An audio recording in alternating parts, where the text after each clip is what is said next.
But there is this massive opening that's happening. And I feel like, it's going to take me a while to color in these leaves. It feels like it's an allowance of inner love. So I feel like you're starting to honor your strengths, starting to honor your worthiness. And you've taken, because you're starting to honor it, you've taken down some of your protection. And I think this is a good thing. Sometimes I think protection is a good thing, but sometimes I think it's no longer needed. And I think that's this case, that you're blooming, you're not protecting as much. But it's because you're honoring and recognizing your own value, your worthiness. Worthiness is a big word for you right now. And your guides are saying, don't cry.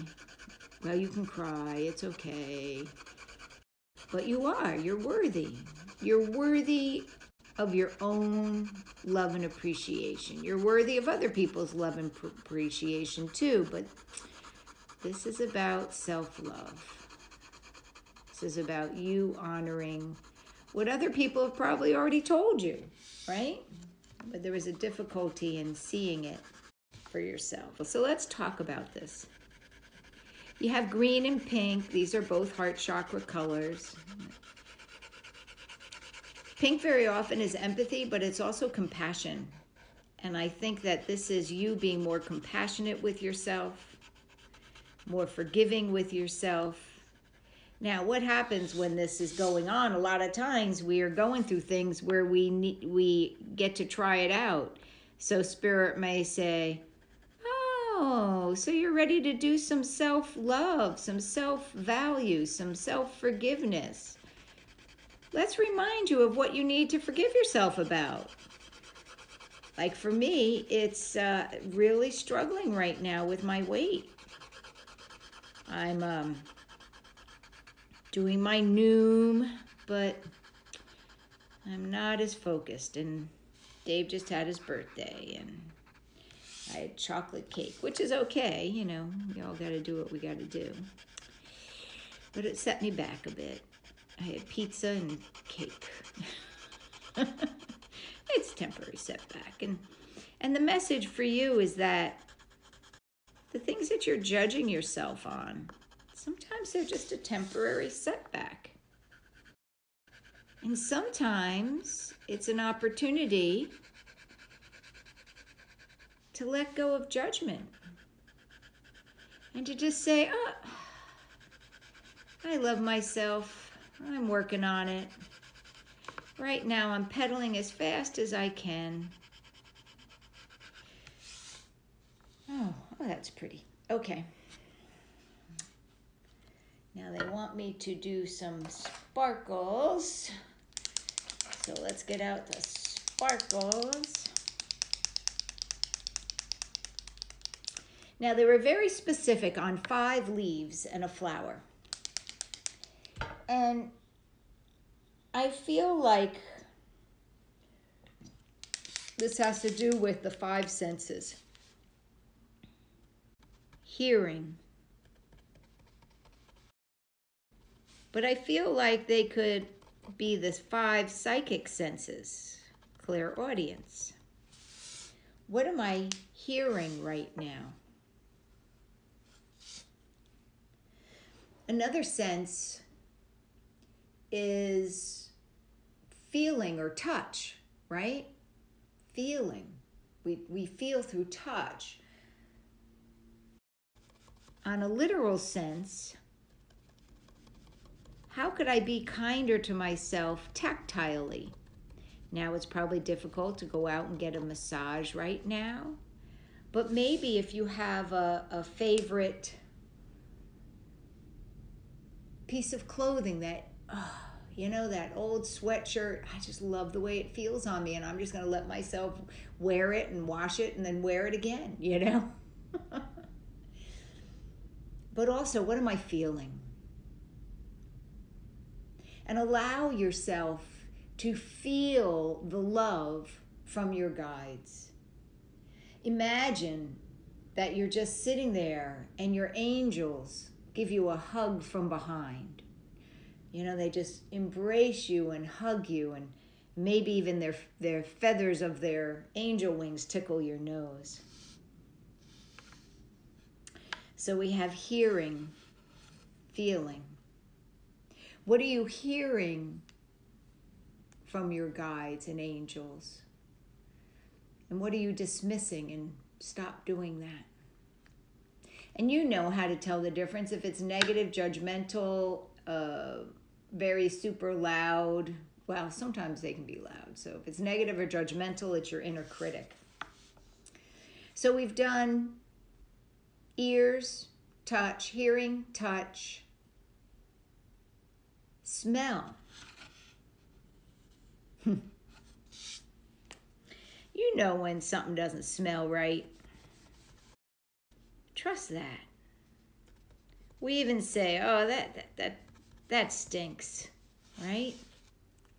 But also, what aromas, maybe it's aromatherapy, or maybe it's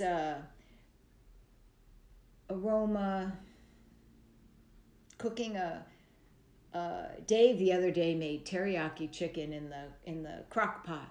Oh my God, the house smelled so good. Maybe getting some flowers next time you go out to the grocery store. But honor what doesn't smell right to you. We have hearing, touch, smell, taste. You know, I've seen some jokes on Facebook. They think they're funny. They're really in poor taste. Psychically, we can get psychic information through taste. But there's also surrounding yourself with good taste. Now, that could be Trader Joe's mini ice creams. We've been addicted to these little mini ice cream cones. But I don't think that's really what they're talking about. But make sure what you eat, if you're going to eat something, spend the time on it so it tastes good. But also recognize that your tastes change. Your taste in music, your taste in writing, your taste in teachers, your taste in spiritual groups. If you haven't checked out the Theosophical Society, theosophicalsociety.org, I think it is, maybe it'd be something different for you. Maybe somebody's channeling would be different for you. You know, your tastes change. Your taste in friends. And allow that. So we have sound, touch, taste, smell, and see. The see one is the one that goes and grounds you. What in your world visually right now are you seeing? What are you seeing right now? Is it pleasing? If not, change it. If you don't like the clutter in the corner, put up a screen or clean it up.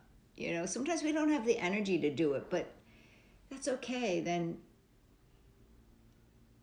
imagine that someone or something beautiful. But recognize that you are seeing clearly. Maybe for the first time about some things. Honor what you're seeing. And if it's not pretty, why are you subjecting yourself to it? When I say pretty, I don't mean, you know, beautiful hair and makeup or a work of art. But if it's not in integrity with where you are now, why is it in your sight? Sometimes it has to be. There's nothing you can do to change the physicality of it. Then how can you see it differently? How can you see your friend who's posting all this negative stuff not as ignorant? How can you see them as maybe just afraid, and think about a time that you were afraid so that you can see them vulnerable or feeling vulnerable. Change how you're seeing things right now if you can't actually remove it. Now, some of my friends, I have to say, I have snoozed them. I think they call it take a break in Android. But your sight, your seeing, your visual, whether it's clairvoyant or whether it's visual or metaphorical, that's what's grounding you right now. It's what's your feet. So it's very important to pay attention to visual and clairvoyant clues. Now we have this beautiful lily, and it's interesting. It's not coming up from your heart. It's coming up from your solar plexus. But it has to do with the heart. It has to do with self-love, seeing your worthiness. And it comes from the solar plexus. So where were you beaten down? Where were you unempowered in the past? Who taught you some of these things? Let's examine that over the next couple weeks, not to be depressed about it, but to become empowered to recognize that wasn't me, that was their stuff. Or, wow, that was valid at the time, but that's not me today. We change, we grow, we mature. We can let those past indiscretions, we can let those past judgments, both interior and exterior, we can let those go. We have to let them go because they no longer are a clear mirror of who we are today. So we have this beautiful lily, and lily it's getting to Easter. And for Christians across the world, as you know, lily is a sign of resurrection, of rebirth. And what I feel is that your guides are offering you this opportunity to rise to a new vibration. And I feel like they're having me draw, wanting me to add golden drops, like manna coming from heaven, right? In the Hebrew alphabet, I think they would be yuds or yads. I'm never sure how to say that. I think it's yuds. But this is divine spirit offering you golden light, golden energy. Golden light is God's unconditional love, spirit coming down into earth. Interspersed with that, dark blue. Dark blue is our intuition. And I feel like spirit is offering you guidance. It's just a matter of using those 5 senses, right? All right, so in the background are mountains.